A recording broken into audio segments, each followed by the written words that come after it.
Salut tout le monde. Alors oui, je sais, je vous vois, je vous sens derrière votre écran, votre poste de radio, en vous disant mais qu'est-ce qu'il a, qu'est-ce qui Arnold Lee a pu foutre toutes ces années, enfin 2 ans exactement, en attendant de revenir. Donc rien, ou pratiquement rien, oserais-je dire. Mais écoutez, je suis ravi de vous retrouver. Donc 96.6 FM sur, donc c'est donc Ciné Sun sur Sonar Radio, de 10h midi, 2 heures d'actualité de films à vous présenter. Donc avec donc analyse et notes au final, donc pour un petit classement bien entendu. Je suis ravi de vous retrouver, donc je vous disais 2 ans sans rien faire ou pratiquement rien faire. Je suis ravi de vous retrouver pour cette nouvelle année, donc de l'année donc 2031, et pour ce 4 janvier. Démarrons tout de suite avec les quelques films au programme, dont Ballerina de la Michael Prod, premier film de la nouvelle société sous l'autorité de Maurizio Gira bien entendu, Encre Noire de Waltz Agency, ainsi que film 6557 de la VMTA Entertainment. Donc autant dire du très beau monde. Je vais vous les présenter tout à l'heure bien entendu. Et écoutez, je vous invite à me suivre dès maintenant pour la petite analyse. A tout de suite. Sort donc cette semaine Ballerina de la Michael Prod. Alors, la Michael Prod, comme vous le savez peut-être, a donc changé de directeur, donc, enfin dispose d'un nouveau directeur depuis cette année 2031, via une conférence de presse faite le 15 décembre de l'année dernière, via l'intervention de Michael Guillaume et Mark Owens, les deux anciens dirigeants. Donc nous annonçons donc du changement de direction de la société. Également, la Michael Prod a cédé quelque part de cette société, de sa société, auprès de la Gérard Cousin Productions, et de Maurizio Gira lui-même. Donc une très grosse surprise tout de même pour la Michael Pro. Et voilà, je suis juste simplement curieux de savoir quelle marque va laisser Maurizio Gira sur cette société, et si elle va changer sa ligne scénaristique et artistique pour cette année 2031. Voilà. Toujours est-il que pour cette semaine sort donc Ballerina, série B dramatique réalisée par Toby Whiskey. Toby Whiskey qui est un réalisateur qui pour moi est plutôt sous-estimé, ce qui est plutôt dommage parce que c'est un très bon réalisateur qui a fait d'excellentes performances ou de très bonnes performances ces dernières années. Voilà pour la réalisation, ainsi que le film voilà, est doté également d'un très très beau casting avec Arthur Schutzer, Cécile Baudin, John Coleman et Lula Gutiérrez. Voilà en ce qui concerne le casting. Sur le film en lui-même, après, et pour moi, enfin, le film est plutôt convenu dans l'ensemble. Voilà, cette histoire de danseuse voilà, décédée malheureusement, mais et qui se retrouve du coup enfermée, en tout cas intronisée dans cette boîte pour danseuse de ballerine, donc danseuse classique de ballerine. Et pour moi, voilà, plutôt convenu l'ensemble. Des personnages toujours très intéressants, comme l'histoire qui est toujours d'ailleurs très intéressante et plutôt originale dans l'ensemble, comme le film de la Michael Prod, donc un sujet bien traité. Mais les personnages sont pour moi voilà, un peu simples dans leur conception, dans leur écriture. L'histoire est voilà, plutôt bonne dans l'ensemble, donc on s'y attache bien entendu, mais voilà, ce petit défaut qui est en fait des passages un peu simples, et ce petit côté magie tout de même, parce que cette série commence par voilà, ce petit côté magie, tout de même qui pour moi s'efface malgré tout pour ce discours plutôt dramatique ensuite. Je trouve ça un peu dommage. Après, c'est un drame qui tient la route, bien entendu. On est accroché à cette histoire. Mais bon, voilà, en ce qui me concerne. Donc, une note de 3 étoiles au final pour cette histoire, cette série B de la Michael Prod. Passons au second film. Encre Noire est une série B policière proposée par la Wells Agency qui sort donc cette semaine. Alors la Wells Agency, c'est donc la société qui vient de racheter la fameuse illustre société Hendrix Productions, Hendrix Pictures pardon, qui était menée de main de maître par Florent Hendrix.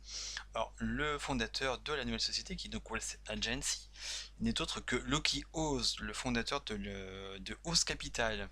Donc autant dire que c'est un défi qui sera peut-être dur à relever pour cette nouvelle société qui vient de se lancer donc dans ce premier film, qui est donc une série B policière.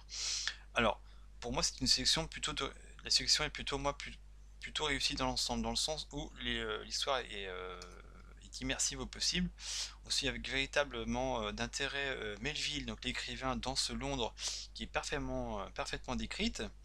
Donc une très bonne histoire. Très bonne histoire, donc c'est un très très très très bon début. À noter quelques petites erreurs tout de même qui seront du coup je pense corrigées par la suite, notamment ne serait-ce que le genre déjà, parce qu'effectivement donc il est indiqué série B policière. Voilà. Moi perso j'aurais mis j'aurais pris, pour moi, cette histoire d'autant plus intérêt d'être un thriller pour moi qu'une série policière.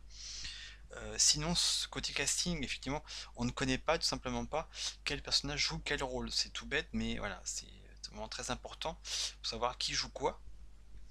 Voilà pour les petites erreurs. Au final, donc j'ai mis donc une note de 4 étoiles sur 5 pour premièrement encourager voilà ce premier projet qui s'annonce, qui est très bien, et les futurs projets s'annonceront, je pense, du même tonneau, je l'espère. Et tout simplement parce que la société a fait l'effort et de reprendre le flambeau, et ça sera pas peut-être chose simple, voilà. Sachant qu'Anne Exposition était, comme je vous le disais auparavant, était une des illustres sociétés de production de Jean Merveille très reconnues, voilà. Bon courage à elle, en tout cas on lui souhaite bonne continuation. Donc 4 étoiles sur 5 pour ce premier projet. Passons au troisième projet.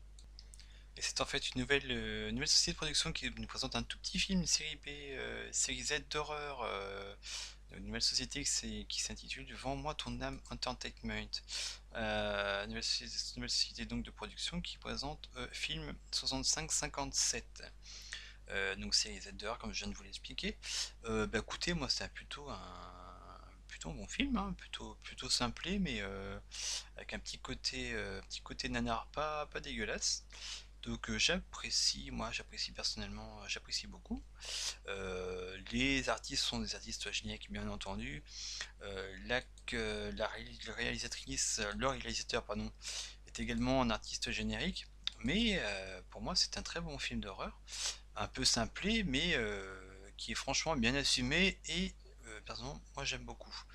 Donc au final, pour moi, une note de 4 étoiles sur 5 pour encourager tout simplement dans un premier temps, et parce que voilà, le producteur a bien sa place au sein de cette ville de Gérard Merveille.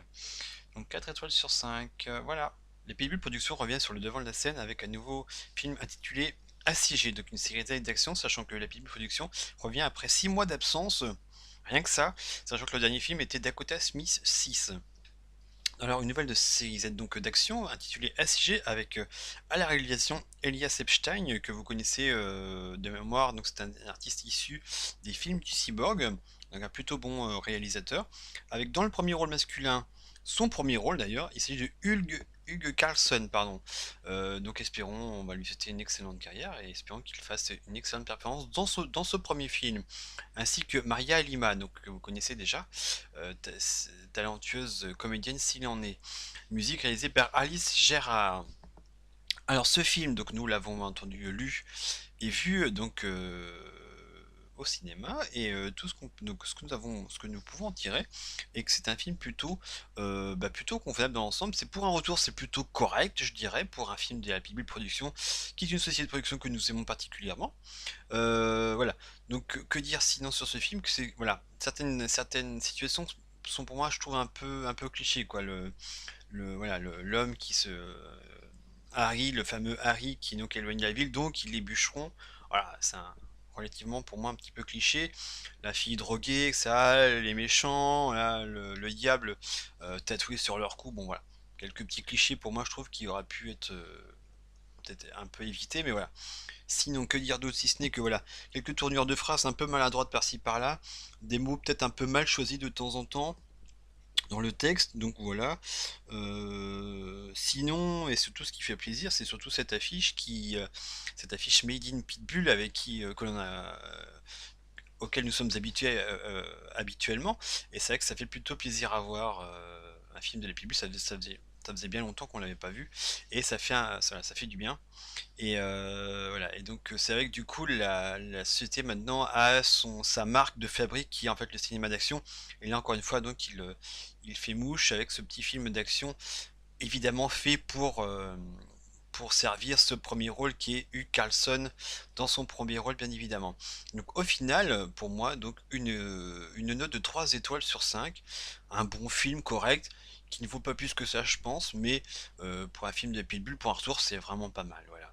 Passons au dernier film. Et enfin, pour terminer, donc une nouvelle société de production appelée Jamie Productions qui nous sert là son premier film, donc une série Z comique de Iris Armstrong avec du cast Quaid, Coates, je sais pas si je prononce bien, et Inès Lambert. Donc Jimmy Production, donc une nouvelle société de production.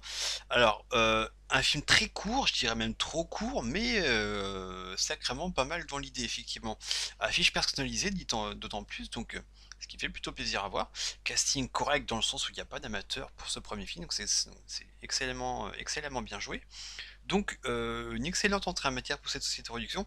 Comme je vous le disais, trop court, pour un texte un tout petit peu trop court, voire trop court, mais voilà, il y a du potentiel dans l'air et si tout se passe bien, et si le joueur vient, entre guillemets, sur le forum et que les spectateurs sont au rendez-vous, on devrait attendre une suite vraiment pas mal de la part de ce joueur. Donc pour moi, j'ai mis donc la note de 4 étoiles sur 5 plus une étoile de bienvenue pour encouragement. Mais effectivement, c'est voilà, il y a du potentiel. Donc j'attends de voir ses prochaines œuvres, ses prochains projets dans les à l'écran au cinéma. Voilà pour cette première émission de cette année, en ce 4 janvier 2031. Donc je suis ravi, enfin voilà, toujours, hein, comme je vous le disais, je suis ravi de vous retrouver, de faire cette émission. Et je vous dis tout simplement à très bientôt. Au revoir.